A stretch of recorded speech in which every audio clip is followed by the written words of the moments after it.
Hello, good afternoon, everyone here in the. Okay, we are just waiting a couple of minutes because people have to be registered into the online workshop. So we will just give them some time in order to get everybody in, and then we will start with the workshop of today.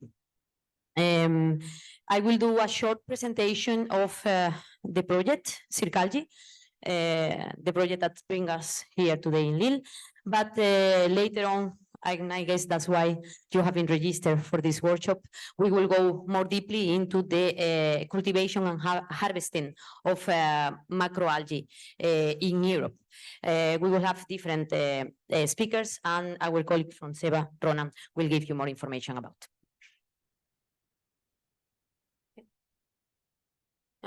Okay, so I have the pleasure to be here today and present to all of you this Horizon Europe project called Circalgi. The project big name is a circular valorization of industrial algae waste stream into high value products to foster future sustainable blue biorefineries in Europe. In short, Circalgi, I guess that is the name that you will retain, hopefully.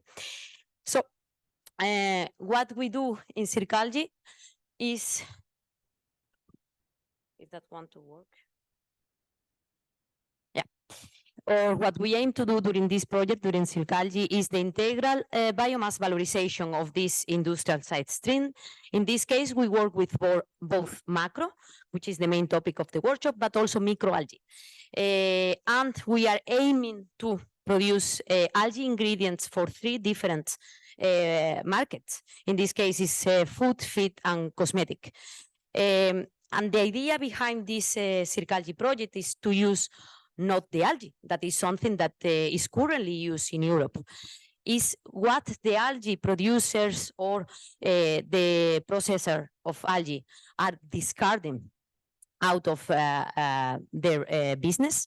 So I will give you an example of a molecule that is currently produced from red algae, agar, that I believe most of you know what we are talking about. This molecule is produced from red algae.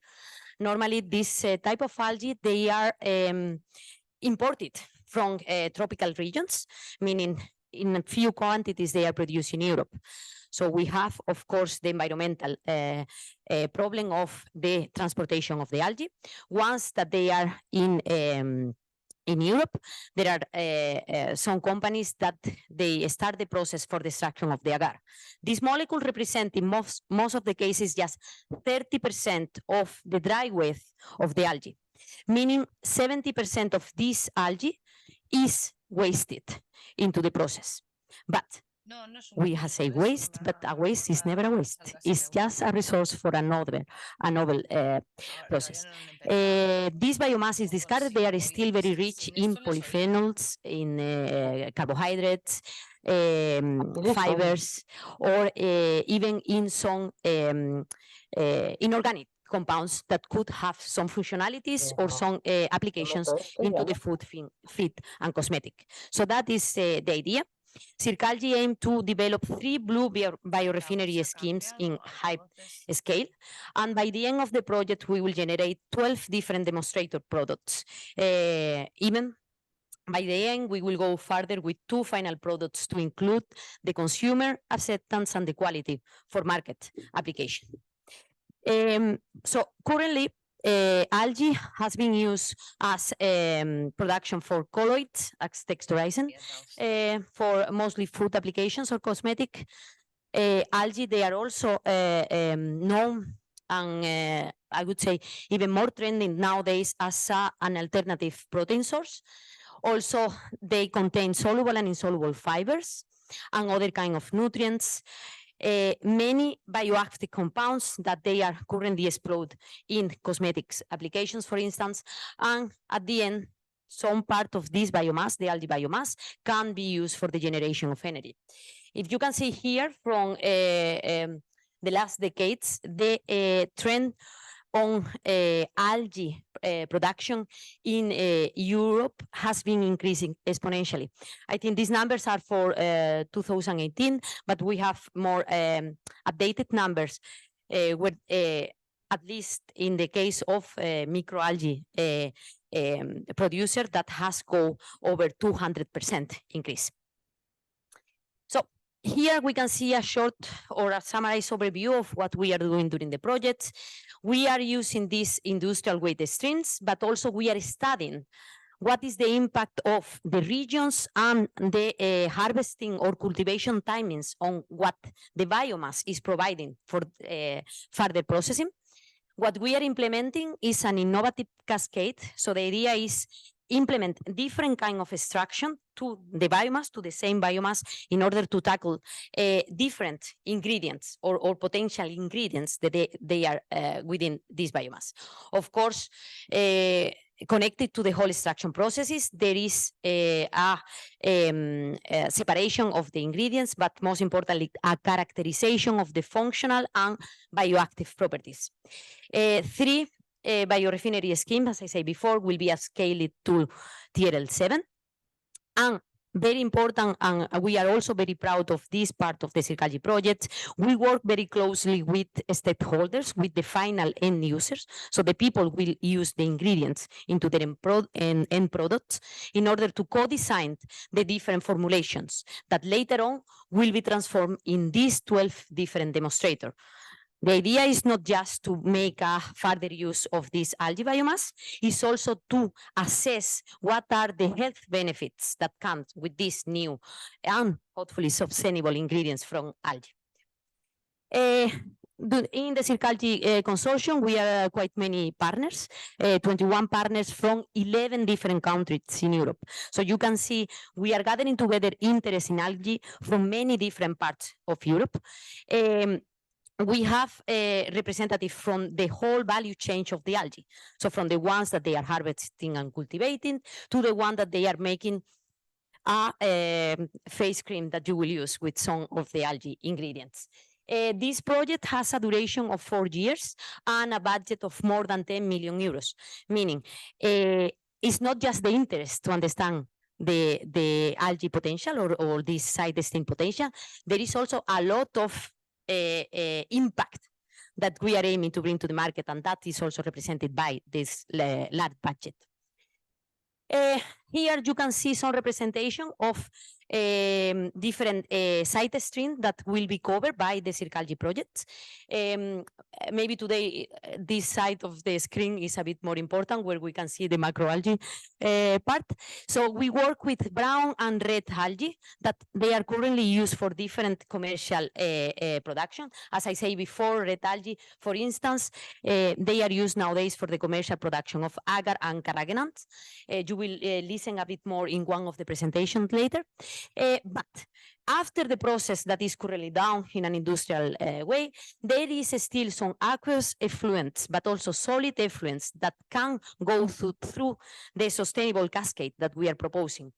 And we know that that could be interesting because there are still protein, lipids, polyphenol, agaropectin, etc., that can be extracted from the alternative processes that we are proposing, and also hopefully generating high value ingredients to be used for our end users.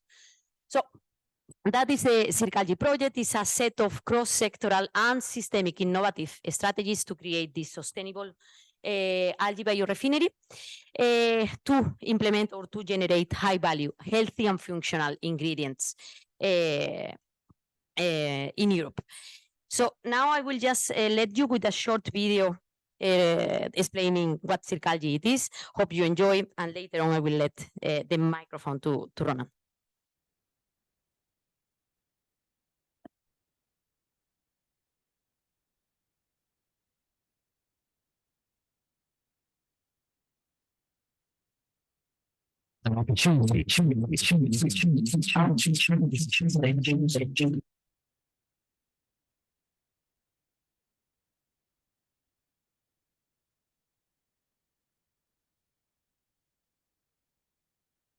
discovered algae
The microphone back? Yeah. Oh, sorry for this small technical issue. As Amparo said, you can still look at the video on our website, and we're going to move to the rest of this webinar. First of all, before welcoming all our speakers, we're going to share a few items from our previous work and a few numbers on current seaweed harvesting and cultivation in Europe. I'm Ronan Pierre from SEVA, one of the partners in this Circalgy project, and we're also organizing this webinar. I'll start with just a few words to say who we are. SEVA is a technology and innovation center working on both seaweed and microalgae, cyanobacteria. We're covering a broad scope from biomass to end products across downstream applications, and we're mostly focusing on applied research, covering the whole value chain from environment and wild resources cultivation, but also downstream processing and associated services. But let's move to the topic for today, seaweed harvesting and cultivation. And maybe just to give it a perspective, we can start by a few global numbers on seaweed production. So today, FAO is estimating that the global seaweed production is 35 million tons. This might be a bit overestimated, but it gives a good overview of the levels of production.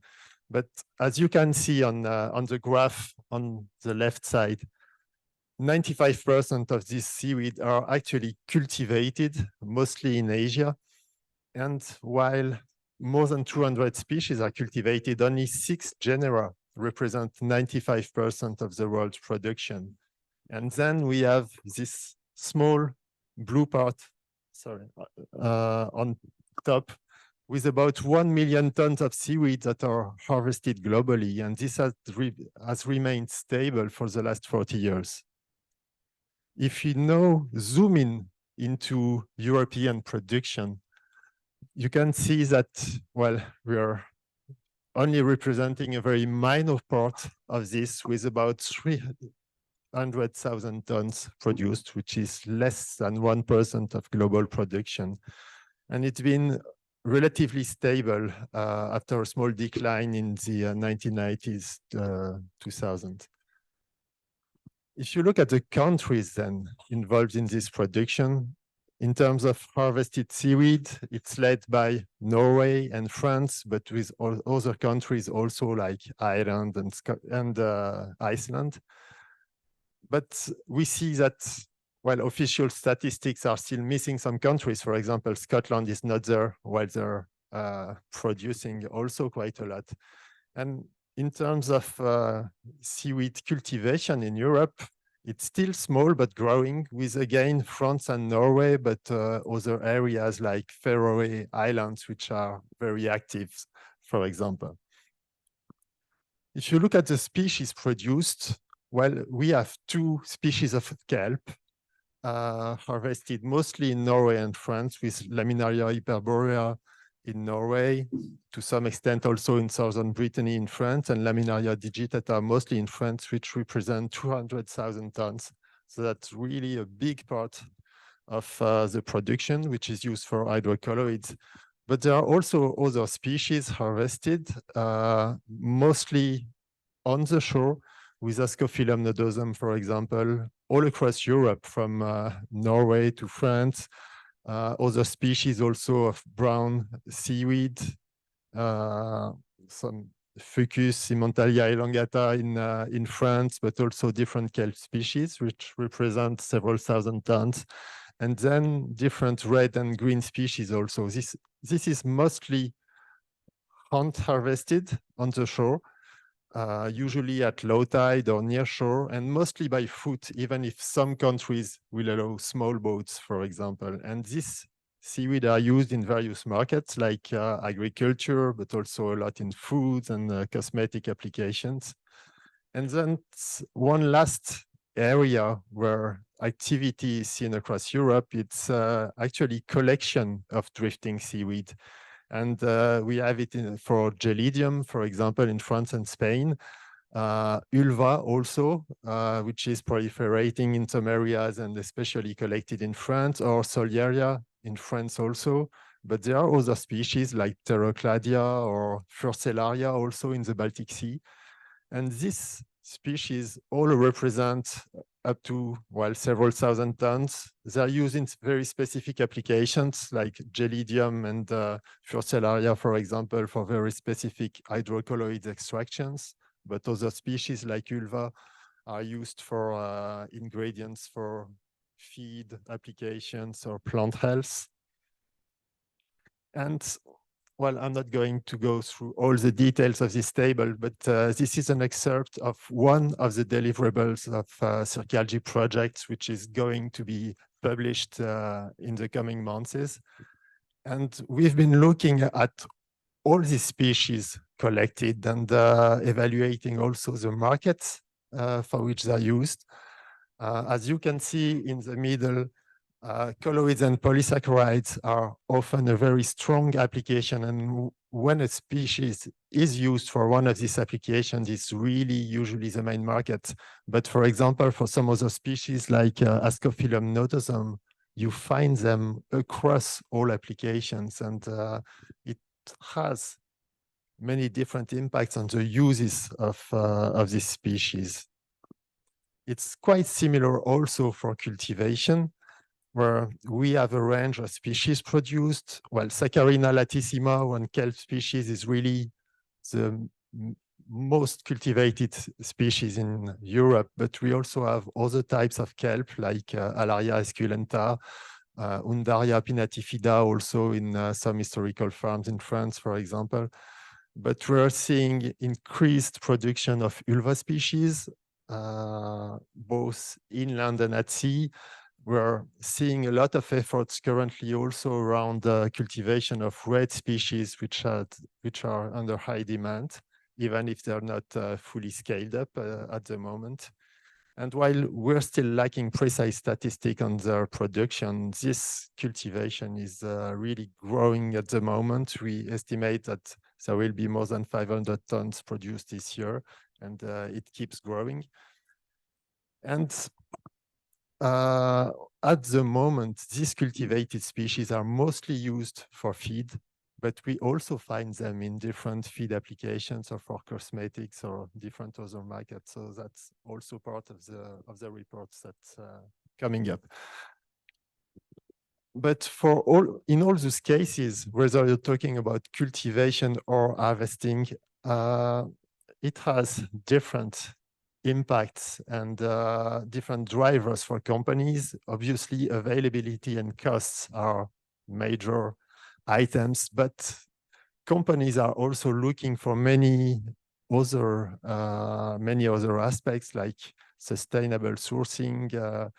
Consumer perception is also of growing importance. There are different impacts also in terms of biomass quality, for example, depending whether you're harvesting or cultivating. And while we're going to go through these aspects with all of our speakers today, and they're going to present their, what they're doing, what are the implications for them for these different approaches in terms of sourcing. And we're now going to move to the technical program. The presentations will be split in two parts. First part with speakers really coming from the cultivation and harvesting domain. And the second part with downstream users who are also using all those cultivated and harvested species. And just would like to remind you of a few items before starting. We will have 2 question sessions at the end of each part. So we will have questions here in the room, but for the people online, please fill in your question in the chat. You can do it all along the presentations and we will collect them and cover them during the questions. Please mute your microphones when not speaking, but it's working very well for the moment. So I guess you already did it. And we also would like to mention that the workshop is going to be registered, and there might be also screen captures of the people attending. So be aware of it and switch off your camera if you don't want these pictures to be taken. So now we are moving to the program, and I will leave the floor to Jeanne Prudhomme from the Regional Committee for Maritime Fisheries and Marine Farming in Brittany, France. And she's going to present us how they're actually handling and managing the harvesting in Brittany. So Jeanne, if you can take up the yes. the Thank screen. you. Thank you, Remy, for the invitation, and good afternoon, everyone. So,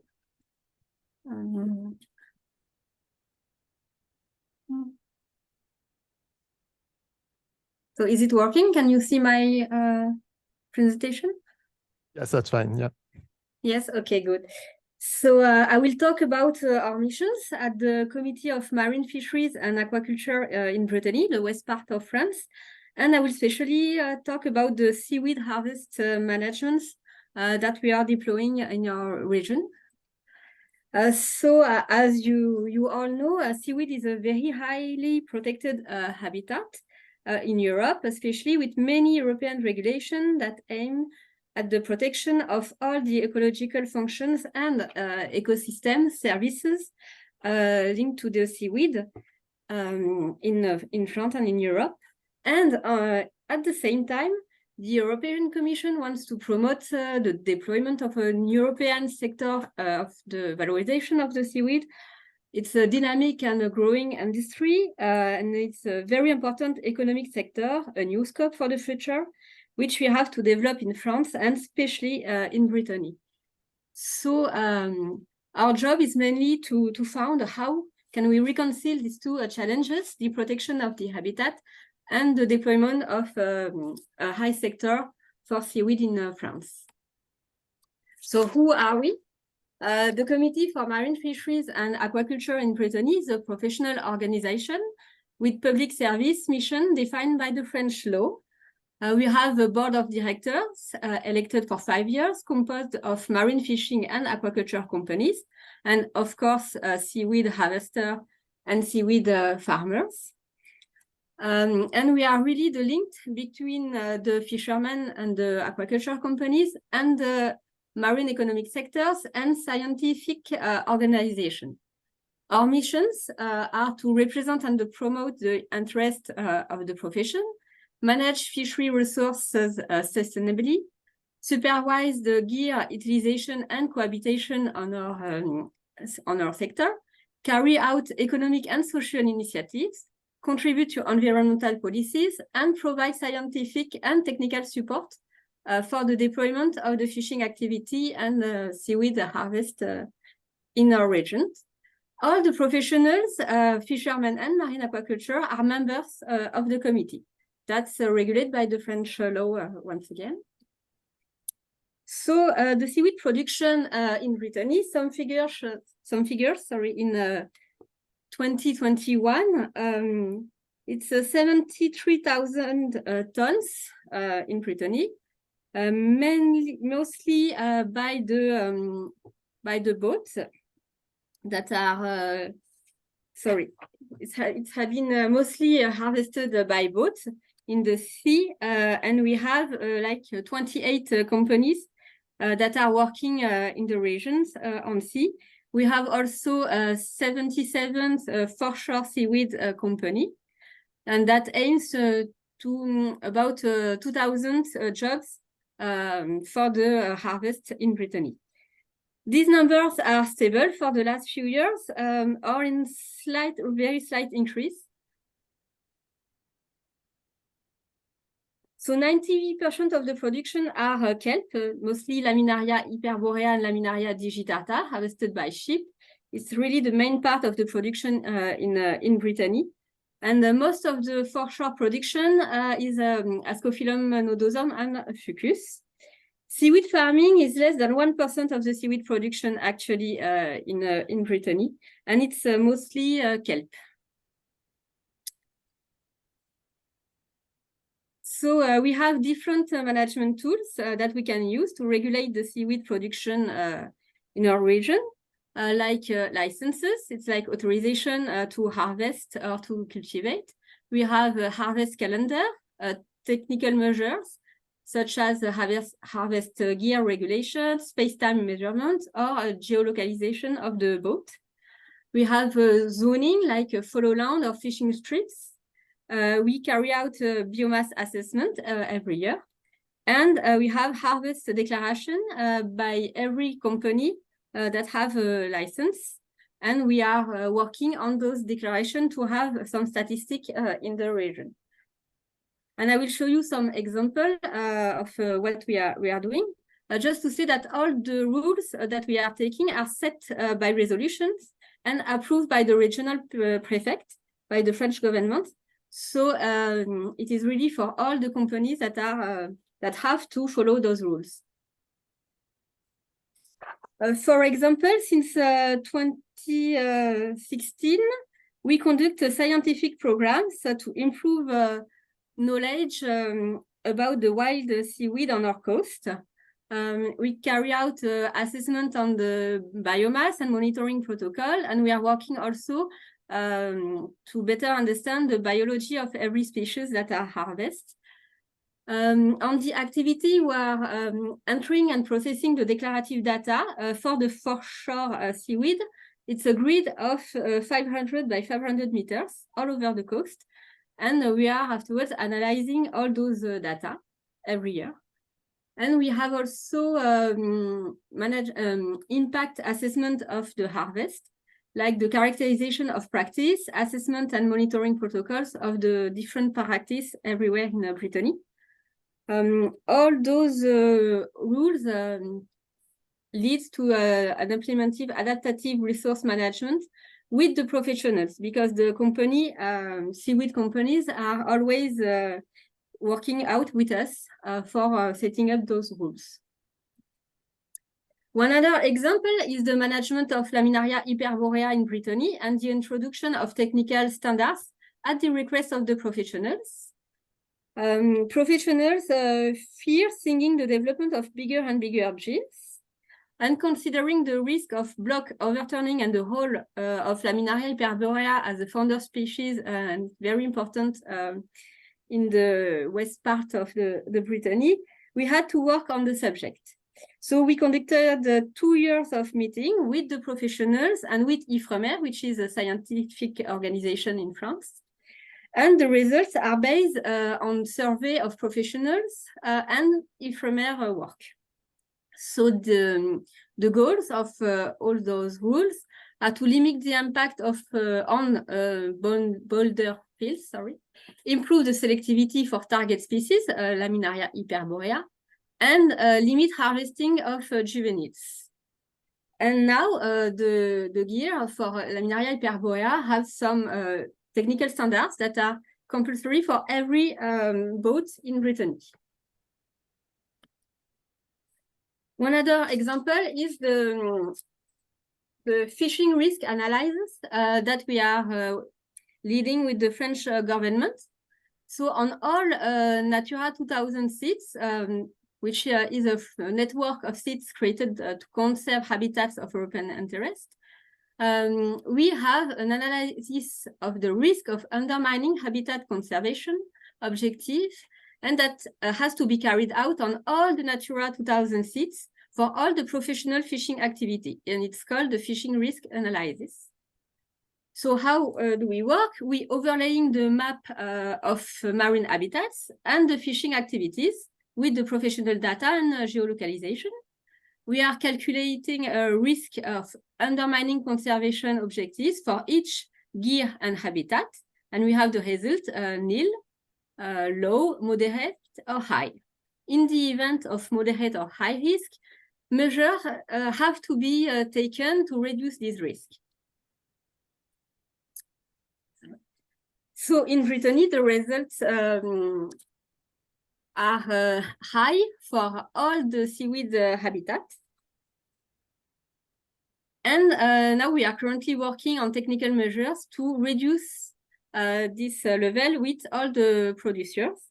On this map, you can see in blue all the Natura 2000 sites, and the most seaweed fields are in the north and west part of the region in Natura 2000 sites, especially in Western-Molène, the west part, and the north part, like Côte d'Armor. So it's really a big challenge for us to maintain the production and the activity in all those sites. So we are currently working on technical measures. At the end, we will present our measures to the French government, who will decide if they are sufficient to reduce the risk. So we will know about in 1 or 2 years if our job is a success or if we have to put some more rules to reduce the impact of depression on the habitat. So that was a few examples about the environmental tools. And on the other hand, we also set up management tools to establish a solid job-creating businesses in your region for our companies. For example, we have some technical measures for the boat that are also job-creating measures. I can talk about the limited size of 12 meters for the harvesting boat in Brittany. This size is a measure to set up many companies. As I said, there's 28 companies in Brittany, rather than one big company with only one big boat. At the end, it will be the same production, but with many boats, we can have many jobs and many companies working in Brittany. So that's very important for us to work like that. We have also prioritization criteria for new ship owner and new entrants in the fishing activity to be sure that we ensure solid companies in the sector. And we involve the professionals in our working group and in every work we are doing on the seaweed. We have socioeconomic action like Défi Algue Bio, which is a program I will talk about later.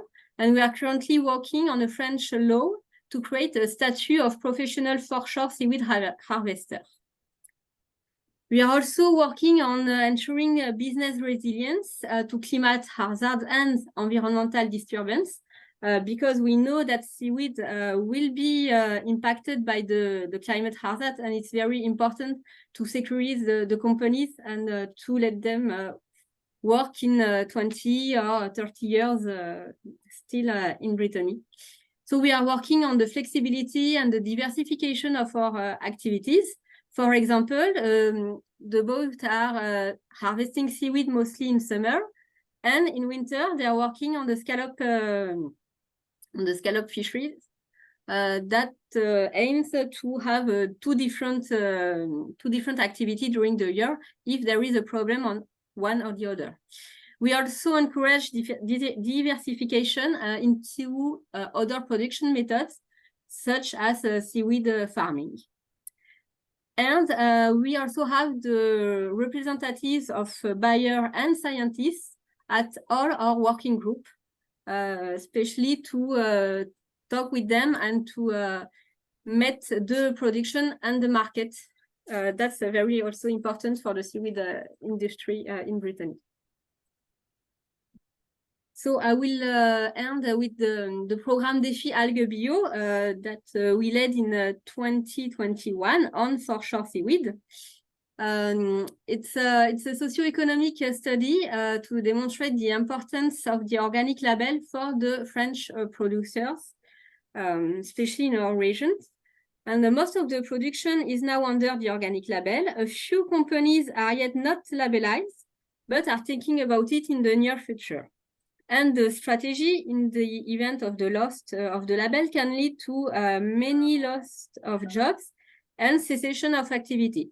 So it's very important to develop and to preserve the organic label for the seaweed foreshore companies in Brittany. We have a report that is on our website. And we also now we're working on the water quality testing. It's now the harvesting companies who are paying for the water quality testing, and it's a coordination led by by the fishing committee. And we are also doing a lobbying action on the organic label, especially lobbying action that aims at acknowledging a high water quality in one zone by the French government. A very important zone that is Ouessant-Molène at the really west part of France, the red one in the west part of France. So now we don't have to pay for water quality testing. The French government told us that it's a very high quality level of water in this zone.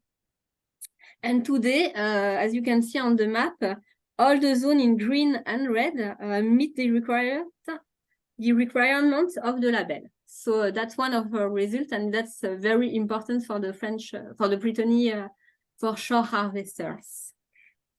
So mostly of all the region can be required for the label. And to conclude, I will say that the CRPM implements adaptive resource management, which is really a balance between environmental aspect and socio-economic development. Quantities harvested in Brittany will not be able to increase sufficiently to meet the market demand that we know about that. And we therefore need to find new sources of production, such as seaweed farming or seaweed wash ashore, or seaweed drifting, which is for the moment really low production and with a very high scope for the future. So thank you everyone for your attention. Thank you, Jeanne. I remind all the attendees that you can fill in your questions in the chat and that we will cover it at the end of this session. We are now moving up north and to cultivation with Göran Nylund from Nordic Sea Farm in Sweden, who's going to present us their work on scale-up of Saccharina and ulva cultivation on the Swedish coast. Hey, hello. Let's just see if I can. Hello, Goran. Can you hear me? Yes. Yeah, good. I'll just see if I can manage to share the screen also.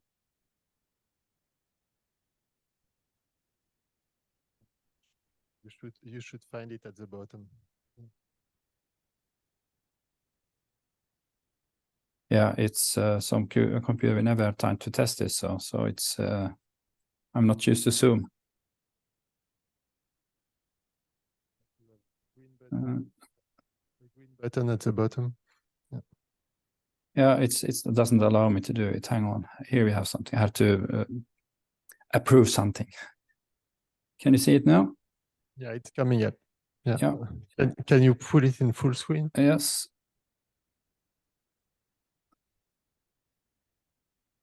Perfect. Thank you.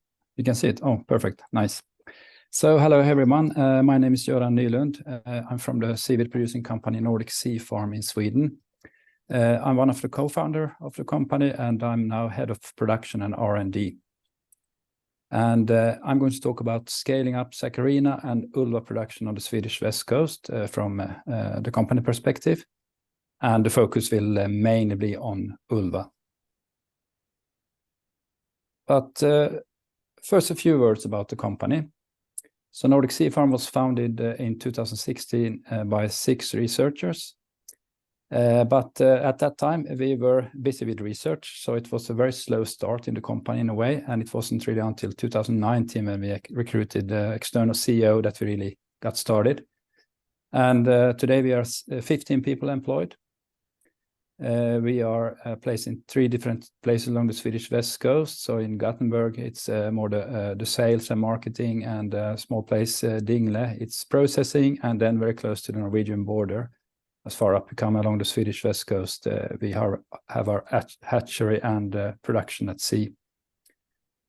So with this research background, we have a strong in R&D. So what we do, it's mainly focused on B2B supplier of seaweed. And currently it's mostly in the food segment, but we're also moving more and more into other segments like biomaterials, fertilizers, and animal feed. And we also have some product development and also own products, also seaweed crackers that maybe has been served at some of another of this meeting that we produce. So we are cultivating off the Swedish west coast. There we have today an area of a permit for 29 hectares. This, if you fully used, it would correspond to roughly 300 tons seaweed per year, at least if you talk about kelp. And this permit is the first of the kind in Sweden. But we are not using all of it currently. So right now we have a site for 100 plus tons production, and that can easily be scaled up, but that hasn't happened yet. As I mentioned, so we are focusing on Saccharina latissima and sea lettuce Ulva fenestrata, one of the many Ulva species. And in the company also we're sourcing other seaweeds that are produced from other farms. But these are the 2 that we are producing ourselves, these 2 species. We do so we have the whole production chain, hatchery, and seaweed farm, and we also do processing. So we are well, part of during the harvest we're selling fresh, but otherwise we dry the seaweed. And if you see the picture up to the right there, that's a batch dryer that we bought. It's not that big, but for Ulva it's a capacity around 1,000 kilo for 8 hours to get dried, so 1,000 kilo wet weight.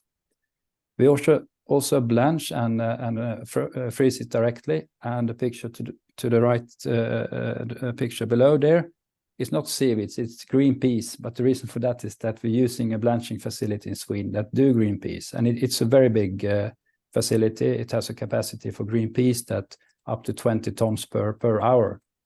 then it's not as quick with seaweed, but there is definitely potential to improve that. And in this facility, we also do fresh frozen, and we also do some salted. Okay, so that was a short background about the company. So now we focus on upscaling ulva cultivation, and I'm only talking about sea-based cultivation here, so not land at all. This is more some kind of general points about what you need to be able to upscale. I mean, with new species, you need, of course, to control the fertility in the mother plant, so you can get your offsprings or your spores and gametes when you need them. So we can access a large amount of spores gametes when we need it.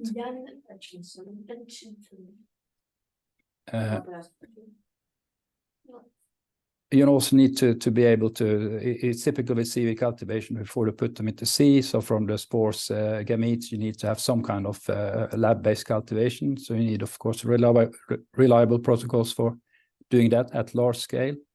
And of course, a method to then, for the next step, to apply the seedlings to your cultivation substrate, either if it's twine, like we are doing, or if it's direct seeding. And then obviously a system in the sea, and that has to be connected to the effective harvest technology. And then with ulvas, with many other seaweeds, it will be a short cultivation or harvest time. A lot of biomass that has to be taken care of during a short time of a period. So you need effective processing and preservation techniques. So start a little bit with the first step there. So we store mother plants year round. We have the separated gametophytes and sporophytes. You can't identify that with a naked eye, like with Saccharina, for example. We have a good protocol for inducing them to get mature. And we can do that year round, but we do that typically during May to October. And we can get very reliable spore release twice per week, and huge spore release. I mean, typically we get at least 10 billions per time, so it's quite a lot. And we separate, so we know when we get gametes and when we get zoospores. So gametes will then fertilize and get rise to sporophytes, and zoospore will get rise to gametophytes to complete the life cycle. So these early stages that I mentioned, so from the spores, gametes to the next step. Here I'm afraid I can't say so much. We are still doing IPR investigation on this. But we do this in the summer, June to October, with the protocols that we have developed. We have worked very hard with this part. We can keep this early stage in a dormant phase, so we can kind of bulk up for later use if we need to produce a lot later. And this year we produced material for roughly 60 kilometers of twine. I would say it's a very effective protocol. So we use very little water and also lab space when it comes to these first stages. As I mentioned, we do twine cultivation, and this will start in August until November. They are ready after 3-4 weeks. They're ready to be put in the sea.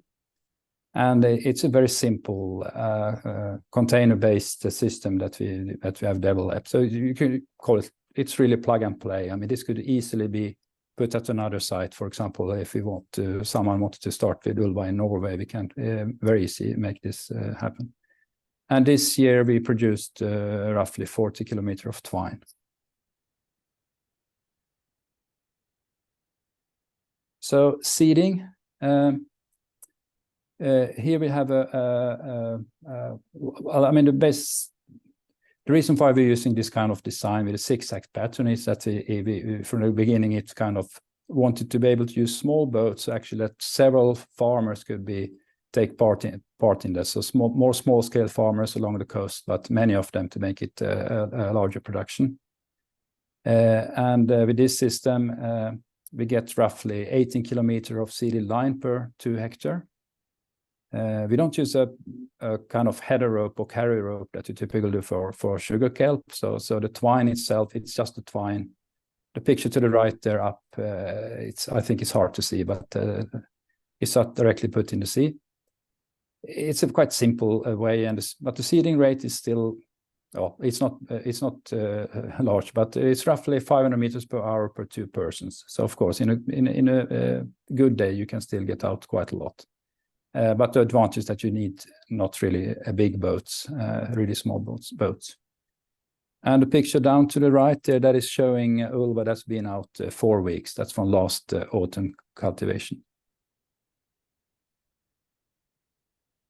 So I mentioned there that the kind of the design was more based for several smaller farms, and the same with the harvest that we have been using now.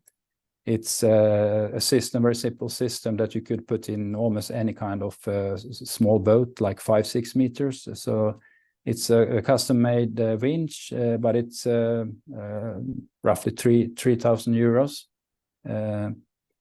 And with this, the way we harvest, we can get not much, but like 500 kilos per boat. I mean, I'm thinking about smaller boats that could only carry like 500 kilos.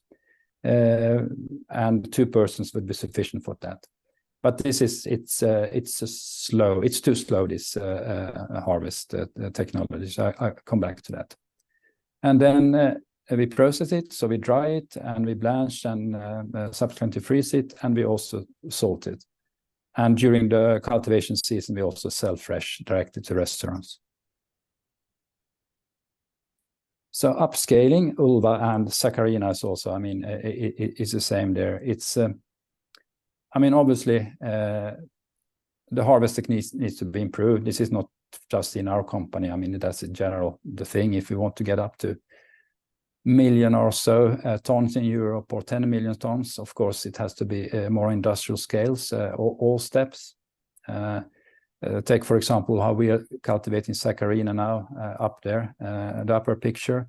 We're still cutting the saccharina from the lines manually. This is something that we are going to invest in a machine that can do it in a mechanized way.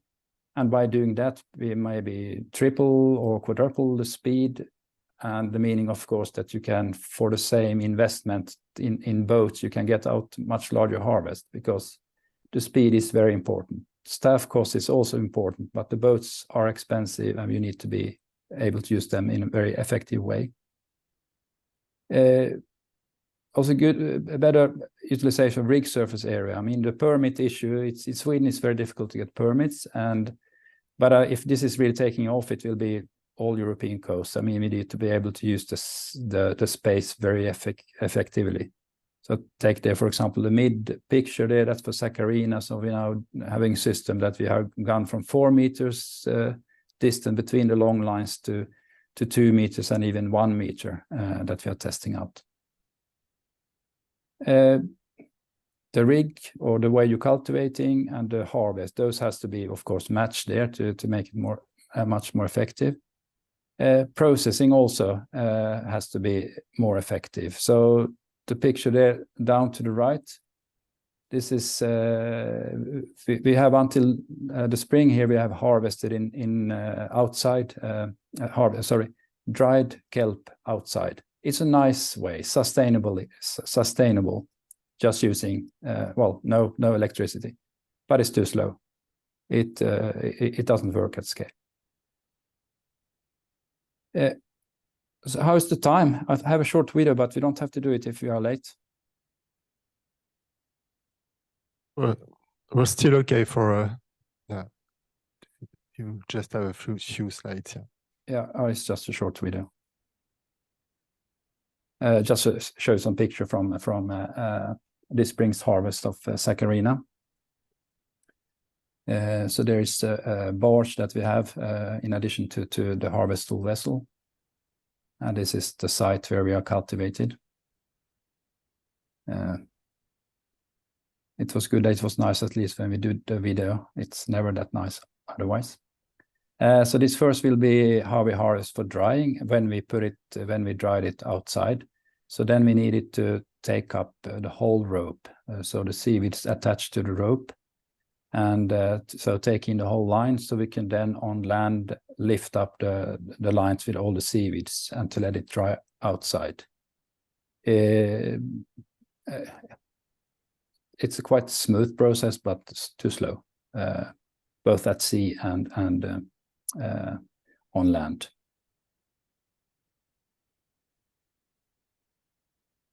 See the next. So most of the sugar kelp we actually blanch, and this is a video from that. So there we, as I mentioned, there we cut it manually from the cultivation line. So here we are only after the blades, and well, you can see there's quite a few people working there. And it's not that fast. So here, of course, by increasing the speed a lot, that would be nice. Have it mechanized, nice for our bodies. It's after a few days you get kind of tired of cutting the seaweeds. Okay, so that was the last slide.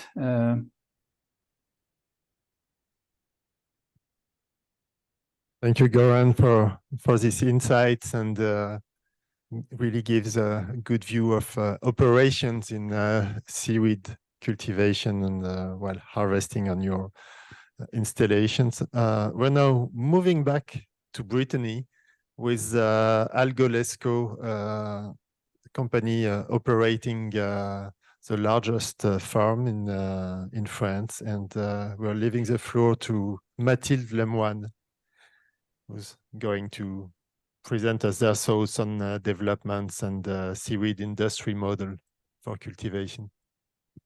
Yes, good afternoon. Can you see my screen? Yes. Yes, it's good. Okay, so first I would like to thank you to give us this opportunity to share our experience today. So Algolesco was created in 2013 by local entrepreneurs and built on private funding. We are based in Brittany on the French Atlantic coast. The core of Algolesco is to own a marine territory of a substantial size, forcing the growing need of markets in macroalgae.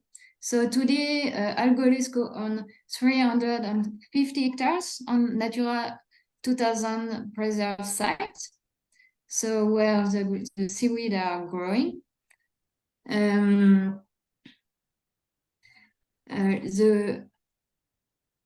Algolesco handles the entire cycle of production of seaweed, so from farming and harvesting at sea, preserving seaweed, as well as the hatcheries part.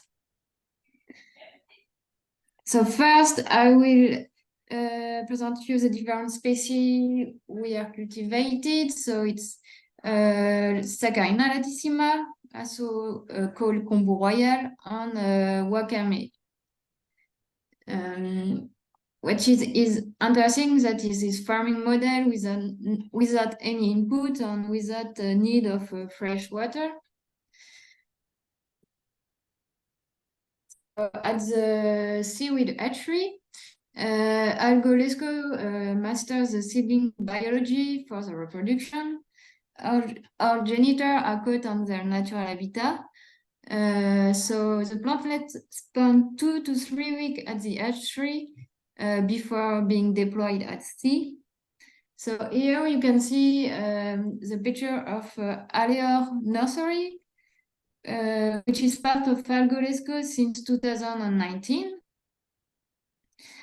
The nursery is made of 28 tanks with light and air that we can control, and thermostatic rooms to keep strains. So here on the picture, you can see in the middle the thermostatic rooms and some picture of spool and plantlet.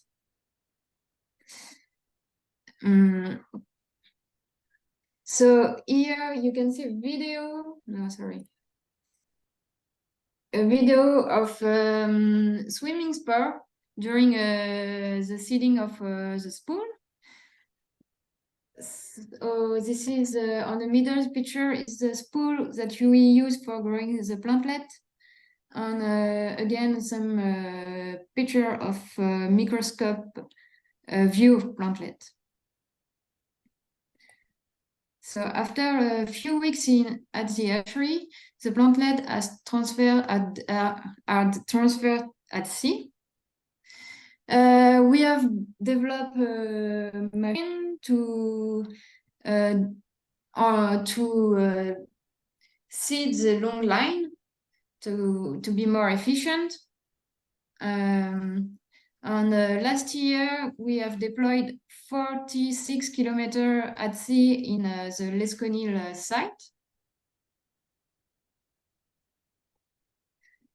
Our seaweed grow on rocks on the surface of the water down to 1.5 meter deep, where they can benefit of sunlight. So here there is a picture of our marine structure.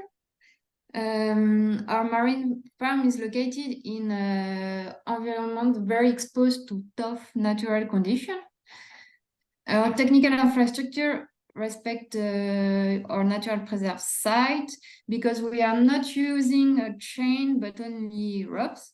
So we preserve the seabed. On this picture, we can see the long line from the sky. And just a few numbers to illustrate the technical aspect in Lesconil. So we have 3,000 buoys, 46 kilometers of ropes, onshoring with 450 moorings. On this side, the deep is around 20 meters deep. And so after 7 months at sea, we harvest the seaweed. In 2023, we harvest 200 tons of fresh seaweed. The harvest is taking place between March and April. As you can see on the picture, we don't have machinery. Our main harvesting tool is just a sharp knife. So everything is done by hand.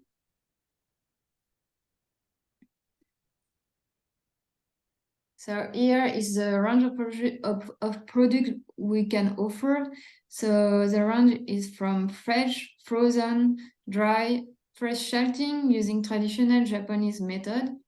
We propose as well serum and pickles of wakame with lemon, which is our first ready-to-eat product. So we aim to offer a premium product mainly for food market. To diversify our activity, we also develop open ocean oyster farming at a pilot scale. So it's working well and we'd like to expand it. So we have many different activity at the farm.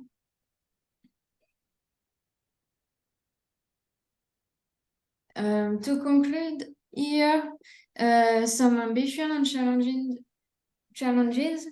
Our ambition, Algolisco aim to be a major player in European seaweed market, delivering a healthy ingredient through an ethical production model to serve mainly human nutrition, health, and well-being.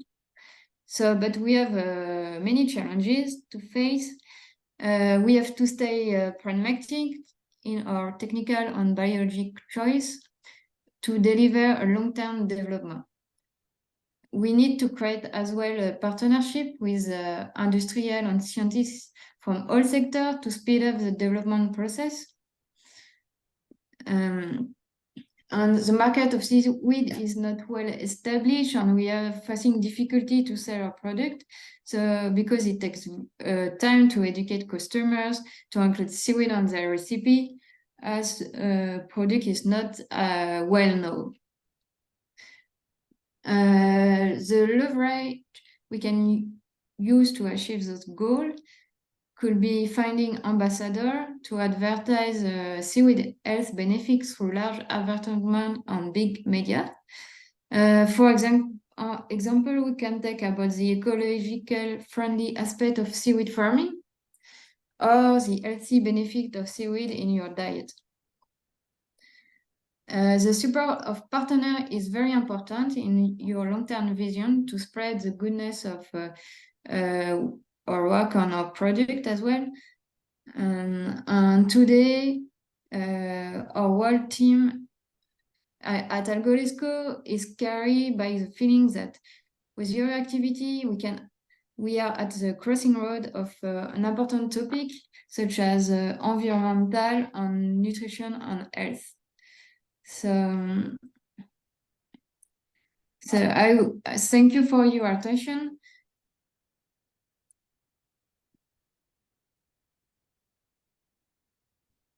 Thank you, Mathilde. Well, I would like to thank again, these first three speakers for these inspirative talks. We are now going to move to the questions. I don't know if we are starting online or with a question from the room, maybe. Yeah.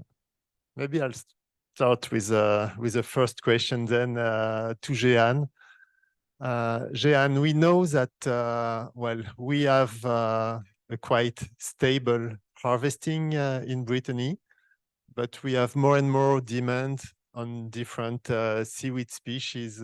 Do you have a view on how harvesters are working with the companies?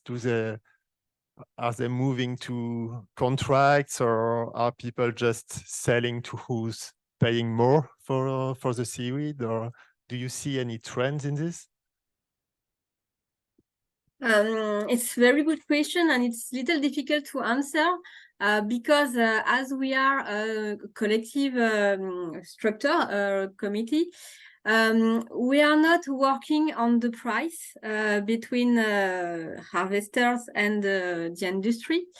But the trend is, yes, actually, I think that the price will increase in the next few years, especially during the COVID period in 2020. We saw that with the stop of the production in Latin America, for example, the price of wild seaweed exploded. But we don't have really big study about the price. That's a big regret in our company, but we are not really working on that. And is it answering to your questions? So the problem in Brittany is we know that we will not be able to increase the production of wild resources a lot. It increases really slowly, but we are arriving to a kind of maximum. And it will be really difficult in the few years to find new wild stocks to harvest. That's a fact between all the European regulation on preservation on environment. That's why we are also trying to work on different production like seaweed cultivation that will lead to increase the production in Brittany.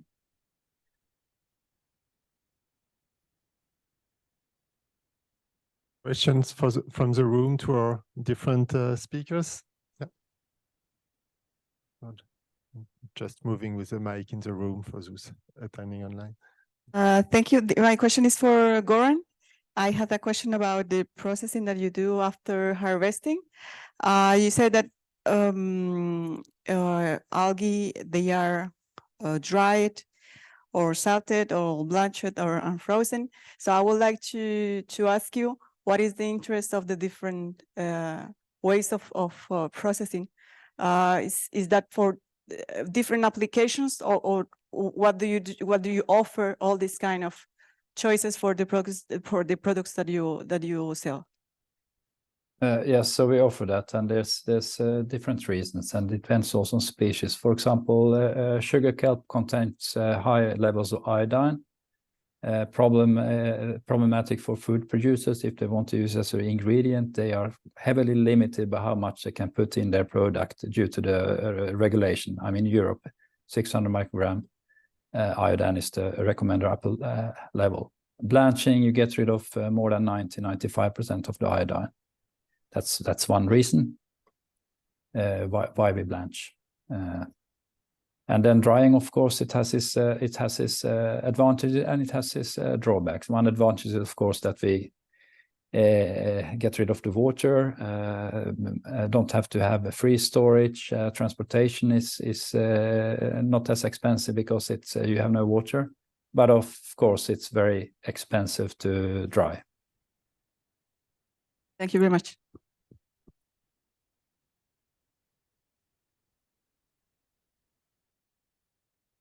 And here.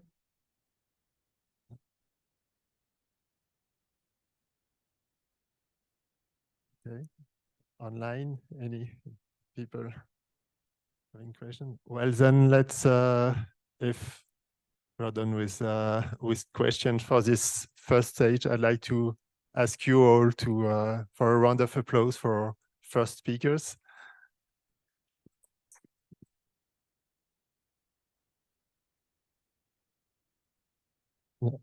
We're now going to move to a coffee break here in the room, and well, for the people attending online, I invite you to be back at 3:45 sharp to start the second round with the downstream users, and yeah, see you soon. Thank you.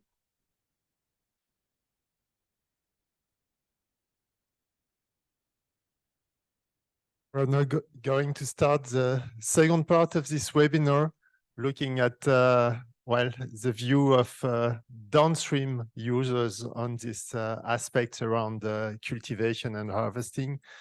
And while we've been talking a lot about European seaweed, actually the European seaweed industry is also using seaweeds from other regions to as an addition to our local seaweeds for different technical reasons, among others. And we're going to start now with the Spanish company, CEAMSA, and Cristina Fernandez-More, who's going to talk to us about harvesting and cultivation of red seaweed for carrageenan production. Okay, so I'm Cristina Fernandez. I am the Innovation Manager at CEAMSA. And I will present the uses. Let me.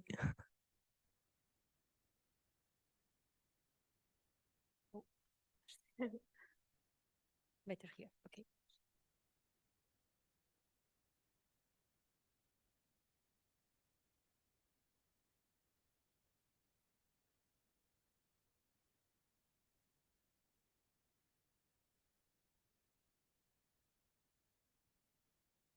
So during the presentation, I am going to start presenting our company and our portfolio. Then I will define which is carrageenan and how we process the seaweed for extracting the carrageenan from them. Then I will give you some data about the harvesting of wild seaweeds and cultivated seaweeds for carrageenan. Also some data about the quality control that we made in CEAMSA with the seaweeds. Also the supply constraints that are affecting to our process and to our the quality to our products. And finally, some ideas about how we implement the innovation and the sustainability in the use of the seaweeds in our industry. Okay, so CEAMSA is a Spanish company established in the northwest of Spain in 1966. We produce different types of ingredients from natural raw materials. Within them, there are the red seaweeds. We produce different ingredients for different industries, mainly food industry, but also for cosmetic and pharma industry. The first product that the company started to produce from its foundation, it's carrageenan. And then we also include in the portfolio of our company other products, such as the alginate, seaweed flowers from different red seaweed types, and also pectin and citrus fiber from the citrus peel, and locust bean gum from the carbo seeds.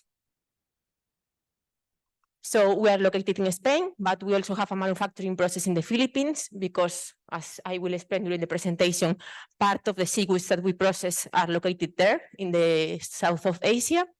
And we also have different commercial offices and delegations in different parts of the world. In Spain, we made all the quality control from the production that we and the product that we produce. And we also have the application labs, the innovation lab, and the process pilot plant. So in Spain, apart from developing new ingredients and new extracts, we also develop applications, both in food and in non-food industries, where our products can be used. And this is part of our work also in the circular product, validating in the food applications the ingredients that will result from the project. Okay, so what is carrageenan? Carrageenan is a polysaccharide composed by different by galactose and 3,6-hydrogalactose polymers. Carrageenan can be found in red seaweeds in the space between the cellulose fibers in the seaweeds. So we can use the one specific type of seaweed, the Rhodophyphae type family type of seaweed for extracting carrageenan. And within the seaweeds, or this family of seaweeds that contain carrageenan, we can divide in two main types. The seaweeds that can be cultivated, that are growing mainly in warm waters, and the seaweeds that are growing wild, and these seaweeds we can find in cold water. Okay, so how we process the seaweeds for extracting the carrageenan. So the carrageenan is obtained through an alkali treatment that is applied in the seaweed. So the main step of the process is applying an alkali treatment in which we introduce different alkali with different ions in the process at high temperature. And this is the main step for the molecular transformation of carrageenan that is contained in the seaweed. Then there are also two main ways of manufacturing of carrageenan from the seaweeds. One is the way of obtaining refined carrageenan. In this way of producing, we separate or extract the carrageenan from the seaweed, and we separate from the insoluble part of the seaweed. Then we apply a filtration process and a precipitation for obtaining a product that is in the very transparent. You can see in the picture a gel of a refined carrageenan. So in this case, we only have the carrageenan product, and we separate the insoluble part of the seaweed. In this process, from the filtration step, we obtain a byproduct, a residue, that is part of the work of Circle Guide to try to get a value within the other residues from the industry of this byproduct that we get today. There is other way of producing carrageenan in a semi-refined way. In this case, we apply an alkali treatment through the seaweeds in order to make the molecular transformation of carrageenan that is in the seaweed, but it's like an intrinsic activation, so we don't separate the carrageenan from the seaweed. In the product, you can see in the gel that we will have both the cellulose from the seaweed, but also the carrageenan. So this process is only applicable to some specific type of seaweed, the ones that can be cultivated, the Eugema types that are growing in the south of Asia. And the advantage of this product is, of course, the cost. It's more cost-optimized process regarding the refined way. And also, we don't obtain residues from this. We can have some liquid effluents, but we don't have the cake of filtration that we have with the refined process. Okay, so in this slide, you can see more or less how the seaweeds, which seaweeds type we use and how they are divided. So we can divide again in cultivated and non-cultivated seaweed. Within the cultivated seaweeds, we need to highlight two main types: the Eugema cottonii and Eugema spinosum. Both of them are growing in similar areas in Indonesia and the Philippines, in the south of Africa, also in Malaysia and India. So this is the main region for cultivating this type of seaweed. And they can be cultivated and harvesting during all the year. Within the wild seaweeds, there are 2 or 3 main types. The Chondrus crispus, this is the seaweed that we can also find in the region which our factory is located. And we can also use the Gigartinas and the Radulanama species. All these type of seaweeds are growing in different countries, France, Spain, Chile, Morocco. So all of them are harvested in summer season, and depending on the area which they are growing, of course, the moment of the year will be different. So with that, we can also have flexibility with the production and with the stocks of seaweed that we use for our production.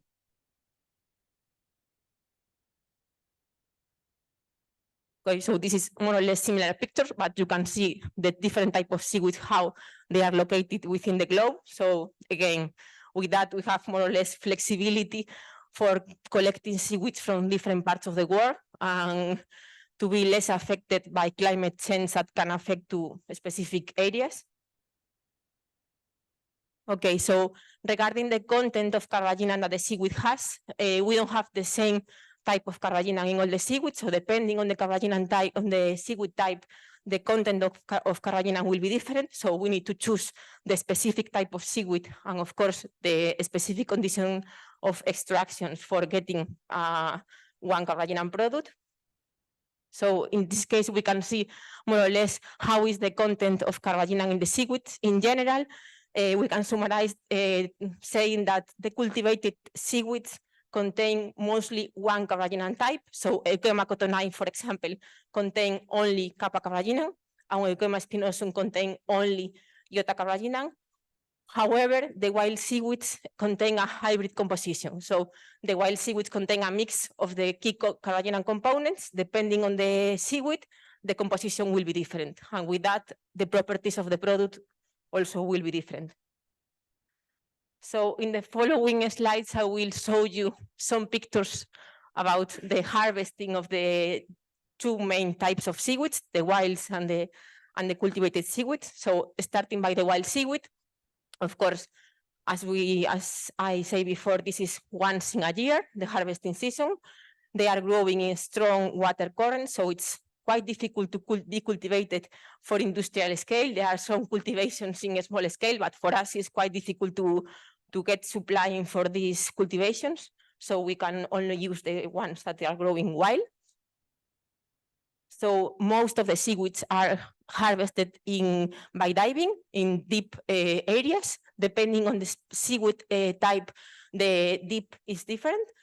We can also collect the seaweeds from the surface and from the beach, but normally, in general terms, the quality is lower. So in general terms, they are always harvested by diving. The seaweeds are transported in wet by boats, and always they are drying by sun. So it's normally we don't it's not apply mechanical drying to the seaweed.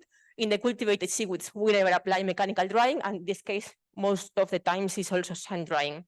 Then they are cleaning and packing to be sent to our facilities. In the cultivated seaweeds, they are much more located and concentrated in one part of the world. As I said before, this can be harvested during all the year. Every 45, 50 days, we can get a new harvest. There are small plants from previous harvested that are tied to a rope. We will see in the next slide some pictures about this. And they are growing during the 50 days. Depending on the depth of the water, the method for cultivation are different. There are fixed methods and also floating methods. So you can see how the plants are tied to the ropes. There are periodically they are renewed, the plants, in order to ensure the quality and the right growing of the seaweed. Then the plantation, again, depending on the type of water, the method of plantation can be different. The harvested, and then the sun drying. the same than in the wild seaweeds. The seaweeds are dried with the sun. And then they are again clean and packed. They are cleaning for removing the most of the sand from the beach, and they are packed into our facilities. So how we control the seaweeds when they arrive to the AMSA? One important thing is the moisture. So we need to ensure with our suppliers that the moisture is always lower than 30%, because this is quite important to ensure quality, to ensure good storage conditions, to avoid fermentation and other quality defects on the seaweeds. And then we analyze always, apart from the moisture, salts, impurities, which is giving a value on the content on seaweed from the raw material. Heavy metals and microbial analysis, it's also done periodically in order to be sure that the final product will be also within food safety limits. And then we apply a collagen extraction process within the standard process applied to this seaweed in order to ensure or to analyze biological properties and also the yield, how much carrageenan we have in the seaweed. Okay, so what in order to how is affecting the price variability, or which factors are mostly affecting the variability on price and quality on the seaweeds? You can see in the graphics that in the last 8-10 years, both cultivated and wild seaweeds have suffered from a lot of price fluctuations. So it's quite important for us to have alternative seaweed and to have flexibility in the carrageenan production with different kinds of seaweeds in order to be flexible in the production and maintain the cost of the final product and the quality, of course. So what is affecting the inventory and we can have from previous season is affecting to the price. Climate change, of course, the water conditions, the temperature of the water, the nutrients is affecting to the growing. Harvesting out of the season, I mean, when the seaweeds are harvesting late, also is very critical for the carrageenan quality. Also the speculation that it can be in the market of seaweeds. The supply and the demand can be not totally aligned between carrageenan producers and the seaweed producing. In the case of the cultivated seaweeds, also rainy season is affecting mostly to the drying process, which is very critical step on the seaweed production, because it will affect as well to the carrageenan quality. And also changing from one euchema type to the other during the plantation can also affect to the supply and the quality as well. And in the case of the wild seaweeds, also the competition between the activities that the fisherman has. I mean, there are other activities that the fisherman can do that they have higher incomes than the seaweed harvesting that can limit or reduce the seaweed quantity of this season. So to finish the presentation, I would like only to give you some ideas on how we try to innovate on the seaweed uses on the carrageenan producing and the raw materials. So we are mostly focusing on in our innovation projects in looking for alternative seaweeds because of the reasons of the previous slides. I mean, all the flexibility in order to avoid quality defects and the price fluctuation. Also new extraction process in order to be more sustainable, in order to get the maximum advantage of the whole seaweed. And of course, all of this is also possible by collaborating with other partners. So we want to create new products, but maintaining the best cost in use. Also the availability, we need to maintain a secure supplying of our carrageenan production, and this is always coming from the seaweeds. Also the sustainability, one of our main also projects or our main goals is to be possible to reevaluate all the seaweed byproduct that we have, all the residues that we have from the production. And in the case of the food industry, also clean label is playing a big role, and we are trying to develop new products within this. In the case of sustainability, only very aligned to the Circle Guy project to get value of the byproduct. Until now, it was mainly as a fertilized use, but now we are exploring new possibilities. In the case of raw materials, of course, to have responsible consumption, biodiversity, and maintain a sustainable extraction through the raw materials. All.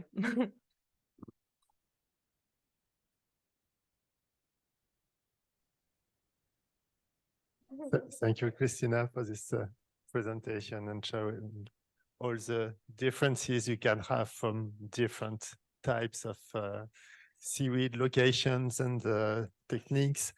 We're now going to move to Mark Williams from Ocean Harvest Technology, who will present us well, their work on the use of seaweed in the animal feed sector. Thank you, Rene. Can you hear me and see me? Yes, we hear you and you're in full screen. Thanks. Great. Okay. Well, let me start by just explaining what our end market is. As you said, we are a producer of animal feed ingredients. One of the presenters earlier talked about the different uses within the seaweeds. We're using the polysaccharides and the other bioactive compounds and fibers in the seaweeds. And we're using those because the early research this company has done demonstrates the prebiotic effect that those compounds, fibers can have in animals, in particular the impact they can have in the microbiome of livestock to encourage more effective absorption of nutrients. We use the whole seaweed. We're not doing an extraction process like a lot of the others, so we don't have a byproduct. We may even be a user of products for those that extract, because some of the work we've done indicates that the active compounds we use still remain in there. So we source seaweeds from around the world, which I'll get to, but our products utilize red, green, and brown seaweeds in combination.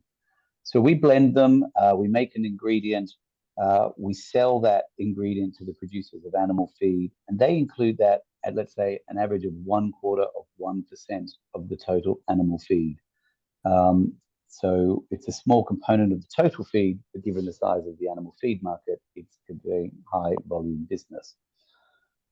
Our product is sold on the basis of the research that we've done in various species of animals that demonstrate the benefits to the livestock of those of that prebiotic effect. So across all the species that you see listed there, we consistently see evidence of three key factors. One, high growth rates. Second is lower mortality in the livestock, and three is greater feed efficiency. Now, the third point's key.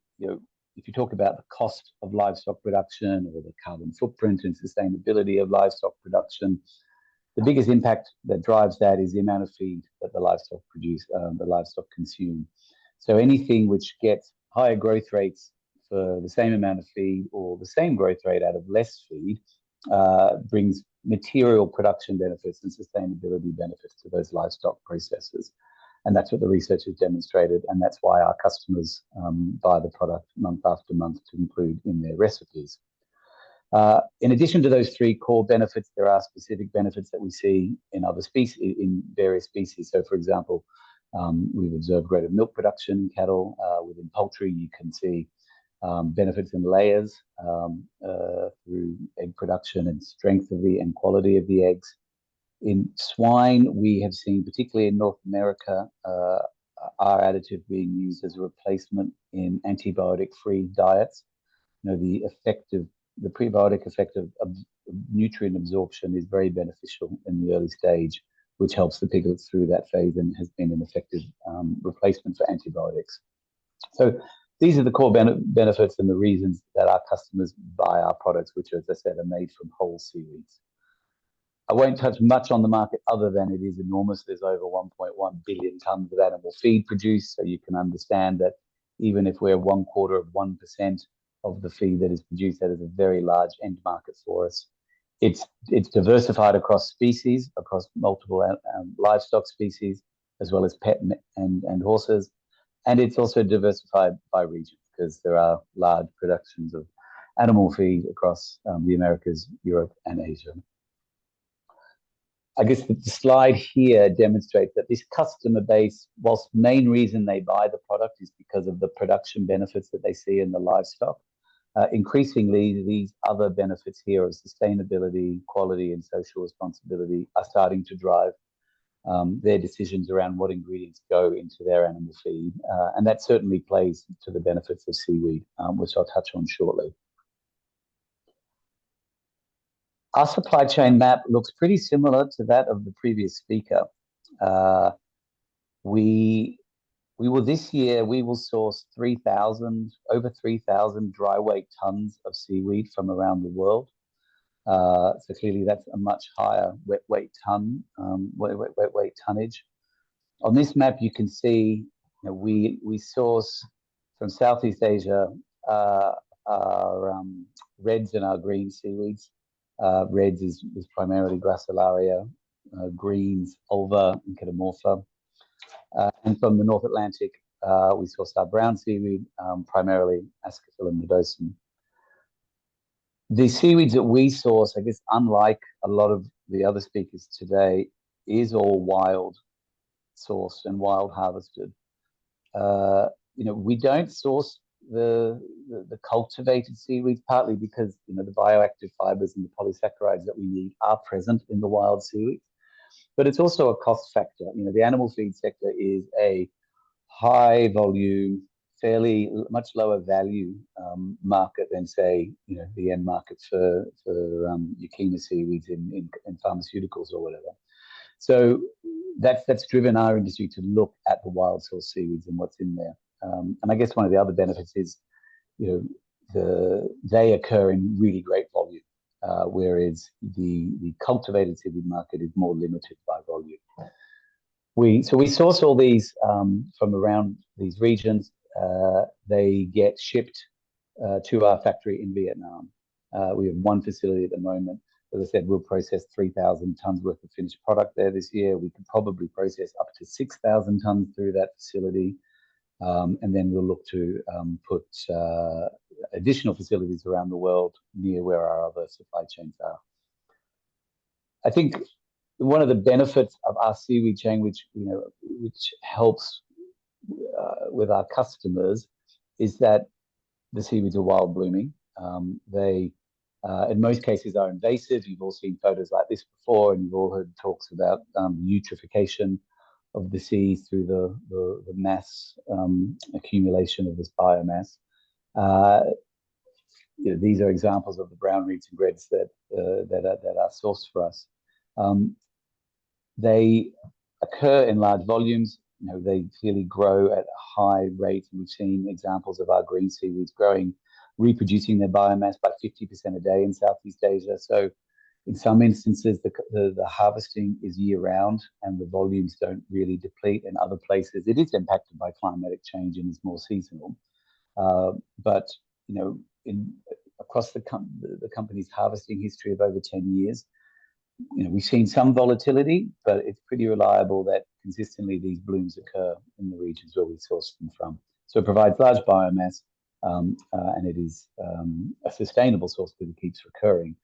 I guess one of the key benefits is when you compare, I'll come to that in a sec, when you compare it to other ingredients in animal feed, most of them come from land-based plants. Seaweed, unlike land-based plants, don't utilize arable land. They don't utilize fresh water, and they don't utilize fertilizers, which makes them a more sustainable ingredient than the land-based plants which go into animal feed. In fact, this year we've had the carbon footprint mapped, as you can see on this busy slide. In short, the direct CO2 emissions from harvesting our seaweeds is about 430 kilograms per ton of our product. We have 160 kilograms of corporate overhead on top of that. The majority of that footprint comes from transport, because we have the one facility in Vietnam and we transport our end product to customers in all regions of the world. But even with that high transport carbon footprint, because we don't use arable land, fresh water, or fertilizer, the carbon footprint of seaweed is significantly lower than the other main ingredients that go into animal feed, like wheat, oats, maize, barley, soy, for example. Everyone knows has a way higher carbon footprint. So this is one of the key sustainability benefits of using seaweed, and the more volumes of it we use, the better the carbon footprint we make the end product of animal feed. If you look at it in the whole picture, using seaweed as an animal feed ingredient is actually absorbing carbon emissions, because in addition, obviously there's a CO2 emission from the harvesting and production of seaweed, But if you look at the CO2 which is absorbed in the seaweed during its life and still remains there in its dry format from which we process it, you take that in, that's obviously reducing CO2 emissions, because otherwise that seaweed would have rotted on the beach and re-released all of those directly into the atmosphere. And then at the end, the end user, as I said, one of the key benefits of using seaweed as a feed ingredient is that it reduces the total amount of feed that livestock are required to eat in order to get to the same size, to the same production value. And the calculations demonstrate when using 1 ton of our seaweed ingredient as an ingredient, because it has a low inclusion rate, it actually saves 10 tons of CO2 emissions from the broader food chain. So in total, there's some clear logic there is using ocean feed or any seaweed as an animal feed ingredient reduces total CO2 emissions from the animal feed chain. In addition to the sustainability benefits, clearly there are huge social impact benefits from our harvesting. These look similar to some of the photos of my previous presenter. Most of these communities, particularly those in Southeast Asia, are already cultivating seaweeds. So they are in the business and have been in the business for years of cultivating Yakima and other seaweeds. They have fishing operations. But typically when we or our representative approach them and say to them, look, if you pull that ulva out of the sea or you harvest that gracilaria and you sun dry it, we'll come every afternoon and pay you for it. That's not something that they knew about previously. So this is additional economic activity that each of those villages are able to generate. And one of the key beneficiaries of that has been the female population in these regions. In fact, we recently started sourcing ulva from Zanzibar, and our supplier there is working closely with the government and the UN because of the direct benefits it's had on economic activity with the female population there. So that's a big component of the input. And it's not unique to developing countries. We also see that where we source our ascophyllum from the North Atlantic. A lot of those coastal communities also benefit, even though they are in a developed country. It definitely brings much needed economic activity in some of these coastal areas where previously economic activity was in decline. Obviously, one of the key components for us to manage of that is to make sure that all the practices in place are appropriate. Hence, we're going through the SA 8000 certification process to make sure that we can provide those representations to our end customer. So, thinking about the relevance of us, Ocean Harvest Technology, as an end user of seaweed and how this forum can help us do more in Europe. I mean, clearly we're big in volume, so anything that can help us with volume will help us. But specifically, we are very reliant on European markets for our sourcing of ascophyllum, which is our main brown seaweed. That is the supply chain which has seen quite some volatility in the last few years. So anything which can provide, I guess, increases in volume sustainably or more reliability around volume and price would help continue to grow its use in animal feed. I guess I think the first presenter showed that ascophyllum actually has uses across multiple applications, not just feed. And I guess that's hence, what drives some of its demand. So anything that helps expand that demand would be helpful. I think, we could use other brown seaweeds and, we've seen good polysaccharide and bioactive fibers within other brown seaweeds. The problem they have, of course, is that they absorb too much heavy metal, arsenic or iodine, which means we can't use them in animal feed because those levels are too high for feed standards.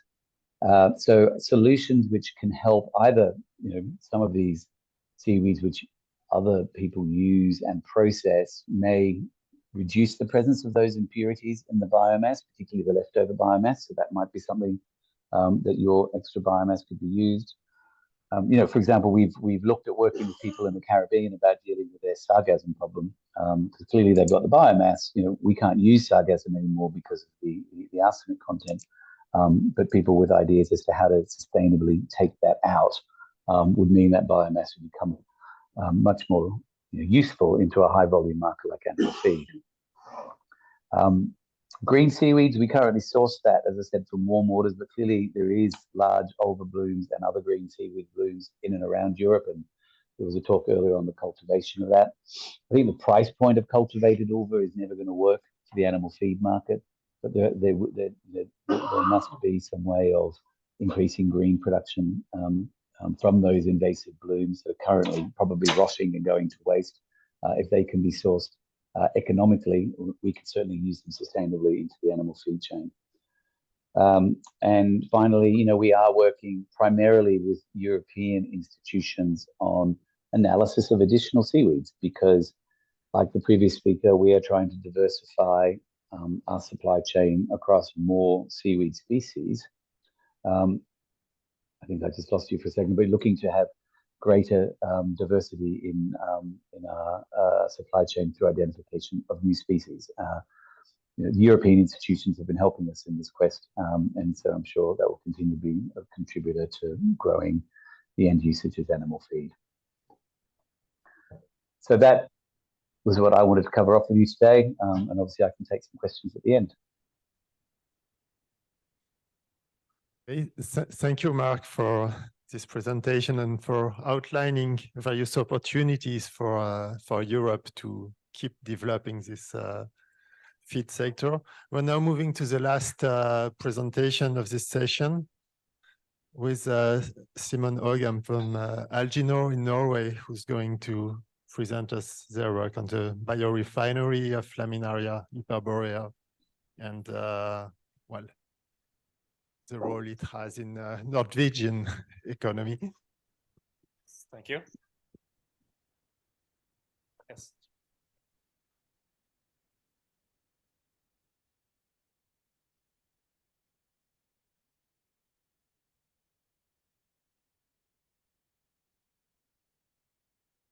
Okay, so I can use this.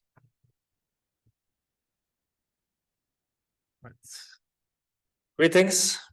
My name is Simon, and today I'll teach you a bit about Alginor, which is a Norwegian marine biotech company which uses the brown macroalgae Laminaria hyperborea to manufacture refined ingredients for diverse markets.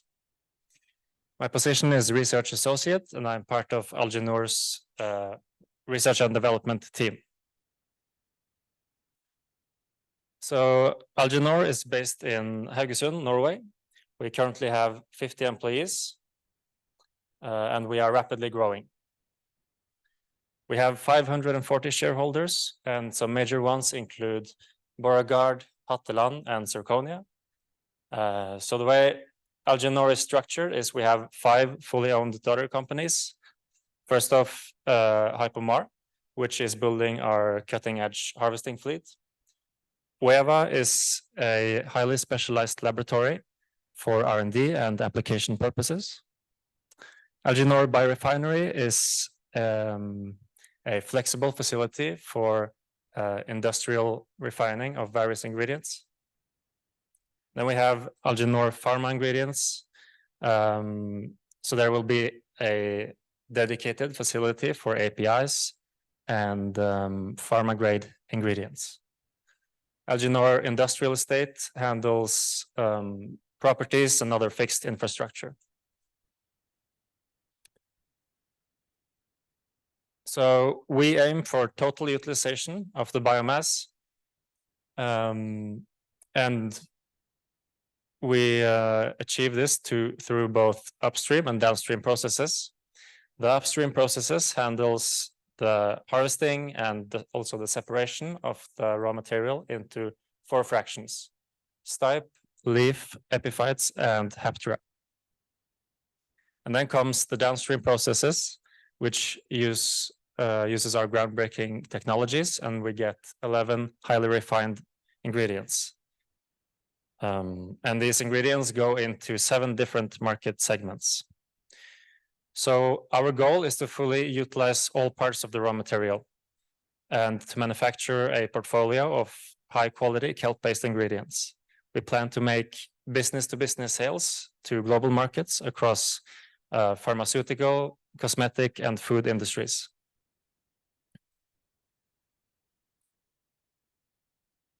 So here's an overview of the alginate side stream valorization process.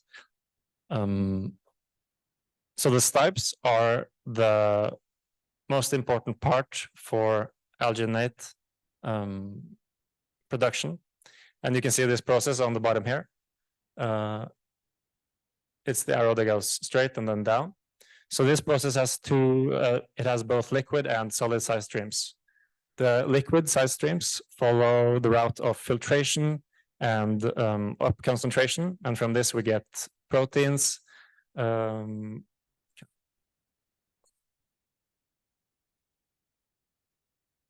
proteins, residual alginate, and minerals. The solid side streams lead to cellulose and other bio-based materials. The leaf fraction is also used to separate out alginate, but this time food-grade alginate.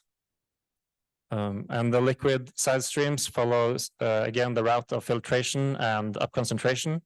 And from here we can purify ingredients such as fucoidan, lamnarin, and mannitol.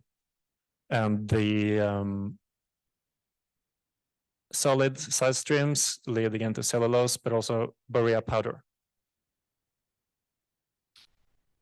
So our business model is transparent, traceable, and vertically integrated. So this enables us to document the product's entire life cycle, all the way from the harvesting to the finished ingredient. We believe that it's essential to oversee and control every link in the value chain. So the existing harvesting fleet in Norway is very old, with a lot of boats ready for retirement. We are building a brand new harvesting vessel, the first of many. It's called Hypermar Ocean 1. So this will be larger, more stable, and the first hybrid harvesting vessel of its kind. The most important feature is onboard processing, which so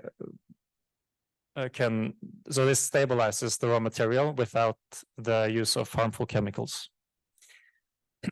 And it's currently in production, and we are super excited to get this into operation. The boat is going to harvest more than 30,000 tons of biomass every year. So let's talk a bit about how the harvesting is regulated. The harvesting is sustainable, is being regulated by the Norwegian government. And this regulation has been active for decades, and it's being very closely monitored. So as you can see here, the harvestable area is divided into sections, and each section is 1 nautical mile wide. Every year, some of these are open for harvest. To be precise, 1/5 of them are open. And after a section has been harvested, it's left alone for 5 years to allow regrowth.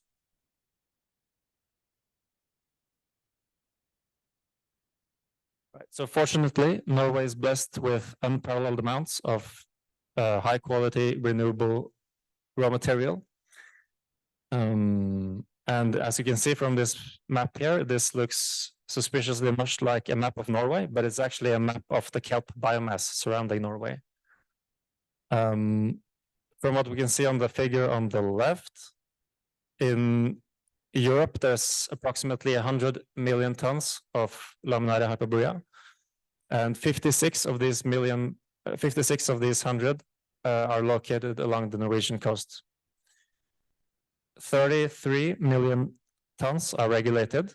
That's what we can see inside this square here. And among these, 25 are considered to be available, meaning they are reachable for the harvesting vessels. Considering what we saw in the previous slide, that 1/5 of the harvestable area is open for harvest each year, that leaves us with approximately 5 million tons of available raw material per year. Annually, between 150 and 170,000 tons are harvested in Norway, making this, in our opinion, a highly underutilized and renewable resource with a tremendous potential.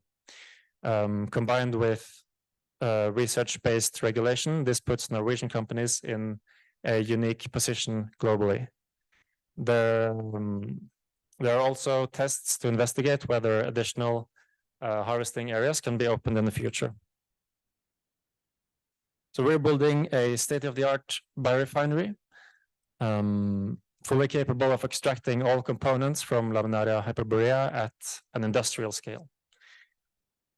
It's located right next to the international cargo terminal, so we can then send products to customers without the need of any complicated supply chain. We also have a large pier for incoming harvesting vessels, and since this is already an established industrial area, we don't the infrastructure is already in place. So here's a picture of Husøy, which is the industrial area from the air. To the left, we see the biorefinery, which we talked about in the last slide. And 750 meters to the north, we have purchased some land for further expansion. Here we are planning to build our API facility, which will handle food and pharma grade ingredients. So ingredients from Laminaria hyperborea can go into many applications that go into many market segments. Pharma, food, packaging, feed, personal care, agriculture, and also industrial applications such as coatings. So to sum up Alginor, we are aiming for total downstream utilization of the biomass, and this is a core value in our business model. We aim for zero emissions and minimal energy consumption, and this is always key when we are designing the factories and ordering equipment. Along with a sustainable harvesting model, this makes for products with a low carbon footprint. Thank you.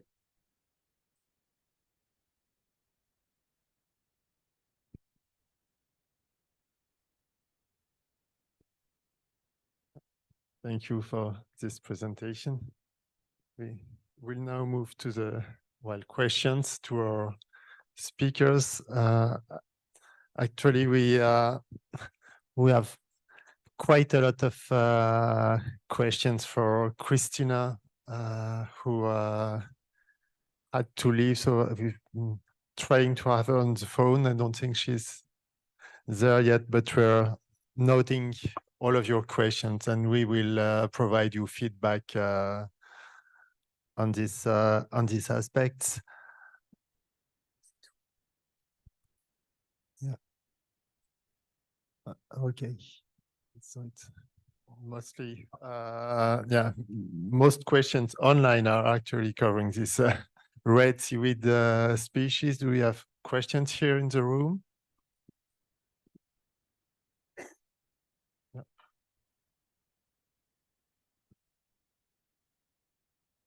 Thank you. Do we have an idea of the pollutant accumulation into the seaweeds as heavy metal, for example?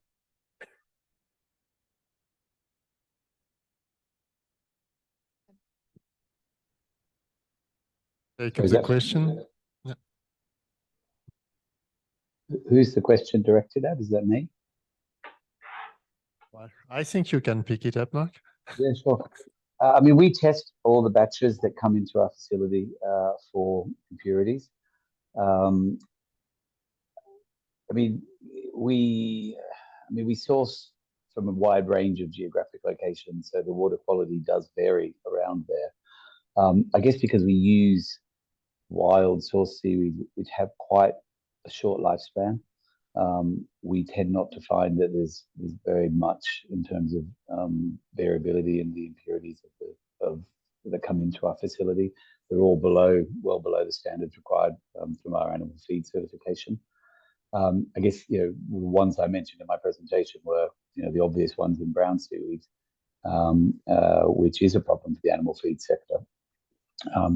And so that's why we're very focused on looking for species that are lower at accumulating arsenic, iodine, and heavy metals, particularly within the brown space. You know, the reds and the greens that we source are consistently well below the regulated levels for animal feed.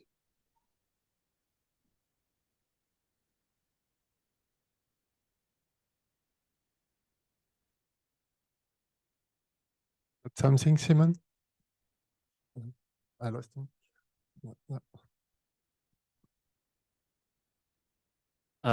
If I understood the question correctly, we're asking about impurities, right? Yeah. Yeah. Of course, this is something that all who deal with algae like knows about, and iodine and arsenic. I think there's a lot of good research on you can wash out or do blanching, as people have talked about already, and it's something that we are monitoring and gathering data on. I think the first really important step is to just gather a lot of data, and of course to get more precise regulation also in the EU about these things, because that's something that has been missing. And it also, of course, depends on which product you are. I mean, are we talking about the raw material or any downstream product? So, but yeah, I think this is something that we will sort out in the future with yeah.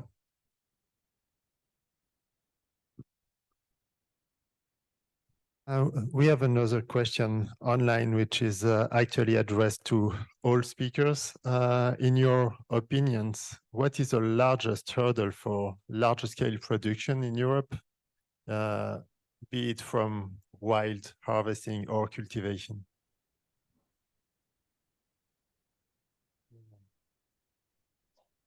Excuse me, one more time. Can you repeat? I can start. Yeah.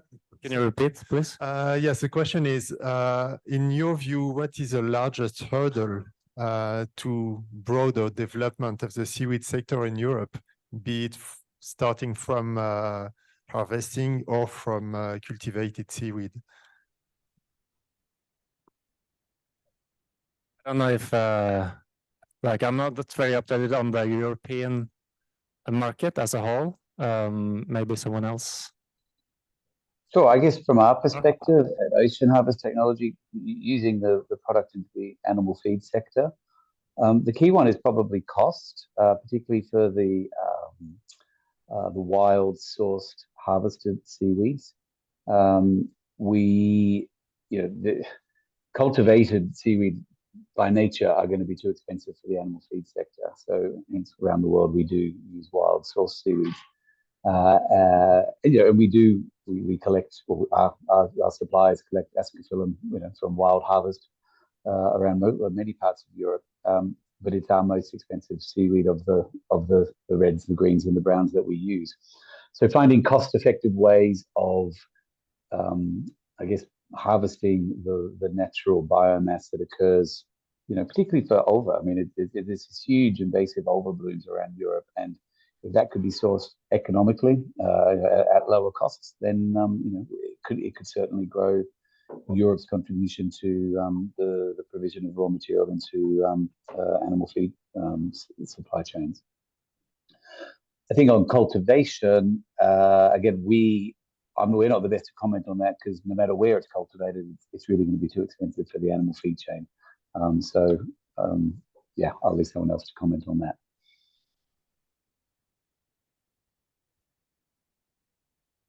Well, following on these aspects on cost, you've been mentioning mostly 3 species that you're using at the moment.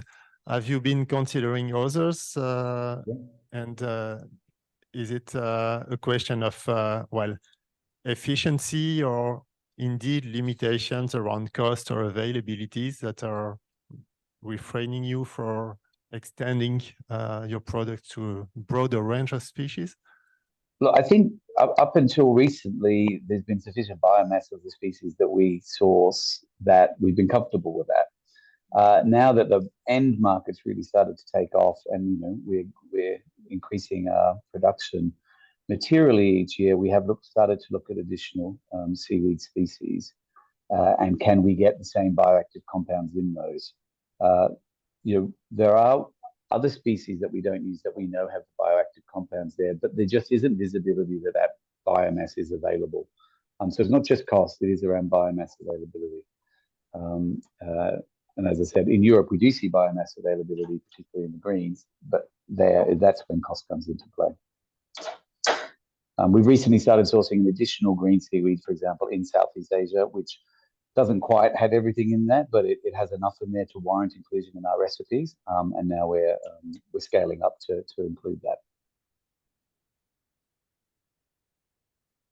Thank you. Any other questions from the room?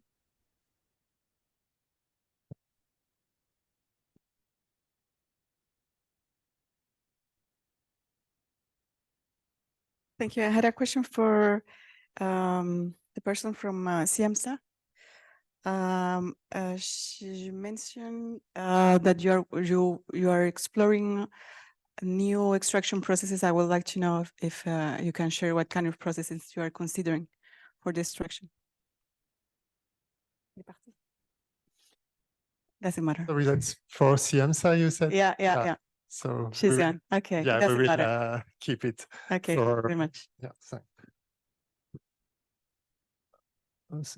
Yeah, so a question again on what role do you think the reputation of blue food plays in your business?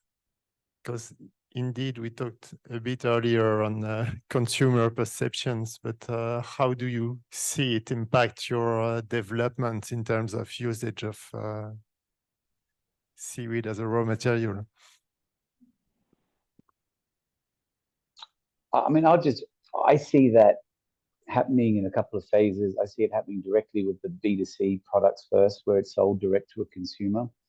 The consumers of the livestock that eat the feed that we sell the seaweed to, most of them would not be aware that seaweed's gone in there. It's gone in there at the decision of the feed manufacturer because of the benefits to the feed manufacturer. That will change over time, and we are in discussion with retailers to create that awareness where they can, market the sustainability and the blue food benefits of seaweed as an ingredient. But I think that will accelerate more once there's been more progress with the direct-to-consumer market of some of the seaweed products that other people are producing. So we'll probably come in on the back of the success of those B2C products.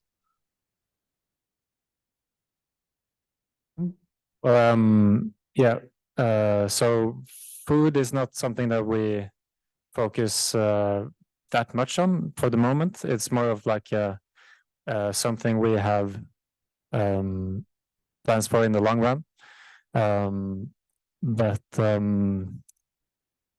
Yeah, I definitely think that there's room for it, but a lot of consumers are probably skeptical, at least for the majority of the population.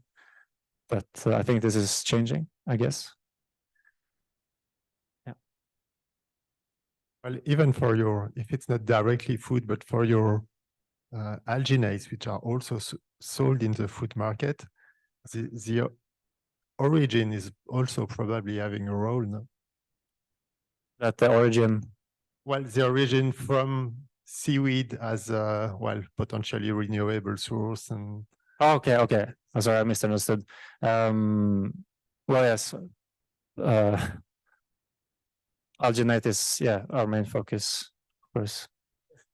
Yes, but I mean, do you see a driver in, consumer willingness to go towards more natural ingredients and possibly sea-based products also? Do you see it impact indirectly the development of alginates in formulation, or do you think it will stick to a technical role in a way? Right. I mean, we are primarily dealing with B2B, right? But I think businesses are also starting to, I mean, of course, cost is the primary driver, but when renewable sources are becoming profitable because of, you know, economic drivers from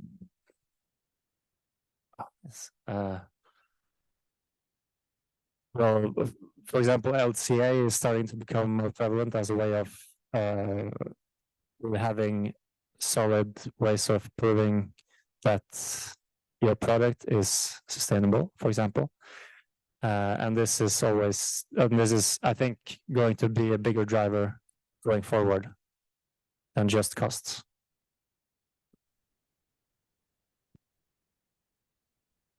One last question, maybe, in the audience? No. Otherwise, I'd like to thank again all the speakers from this last session. If we can applaud them.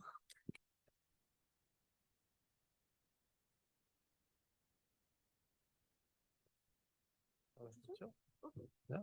And I will let Isabelle Cos from Aquimer, who also has been very active with our team in setting up this webinar, do the conclusion now. Thank you. Thank you for all for your attention, and thank you, the SEVA, for all the organization also. So, well, I just want to conclude a little bit because as Amparo at the beginning of the session this afternoon, she explained that we are all, I mean, mainly of us part of the Psychology project.